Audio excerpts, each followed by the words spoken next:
Hi, this is Marcus Toole. It is May the 2nd, and I am at my Sonny's yellow plum tree, which is the big plum tree in the middle. And I want to talk a little bit about pollination as it relates to Sonny's yellow. I have a wild Chickasaw plum right next to it, which I planted primarily to be a pollinizer for this tree. Sonny's yellow is a variety that blooms for a long time. It's a Chickasaw cultivar from the Waycross, Georgia area, and it has a fairly good batch of plums on it, but it has plums in two sizes. So these are ones that are still kind of small, and then there are plums up here that are much larger. And I want to discuss what happened. As I said, this tree blooms for a long time, and this season the way it worked, we had good weather, good pollination on the early blooming plums, and we had good weather and fair pollination on the varieties that were blooming late. And this is a variety that's kind of started early blooming in certain sections, particularly in some of the higher branches, which is kind of odd for plum trees, because a lot of times early blooming branches are low down. It's like over here we have a branch that bloomed very early, and the plums on it are quite big.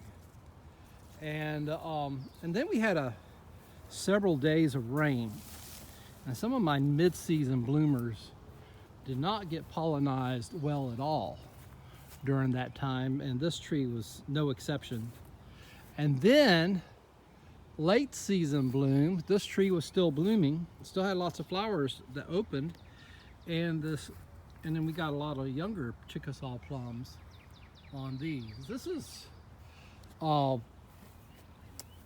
we're still learning about the pollination of this variety. It seems to be pollinized by hog plums. It might be cross-fertile, probably is cross-fertile with wild Chickasaw plums. Might be cross-fertile with this flea market plum that's next to it. But almost seems to certainly be, because of the small fruits, to be cross-fertile with this tree over here, which we're calling Miss Bessie, which is a extremely unusually late blooming Chickasaw plum. And it has small fruit on it. Its plums don't get particularly big. At least they don't get as big as Sonny's yellow for fruit.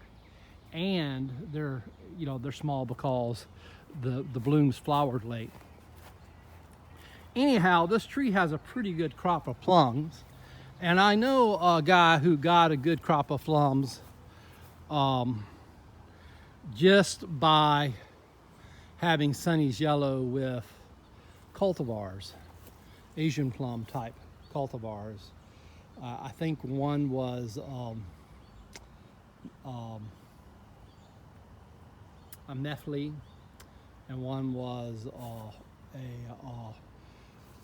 a plum cot called Spring Satin. So,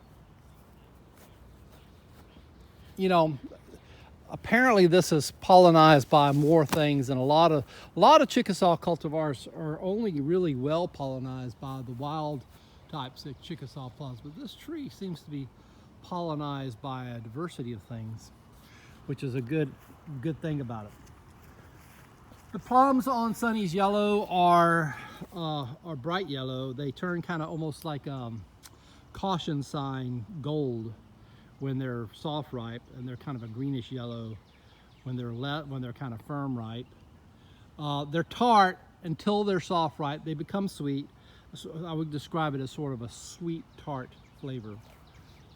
It's one of my more popular plums with people who like a tart plum. And the plums are quite sizable. They're bigger than golf balls, and very uniform, very blemish free for yellow plums. Very attractive. It's a plum that displays well on a farmer's market table. Anyhow, that's Sonny's Yellow, and this is Marcus Toole, May 2nd, 2024.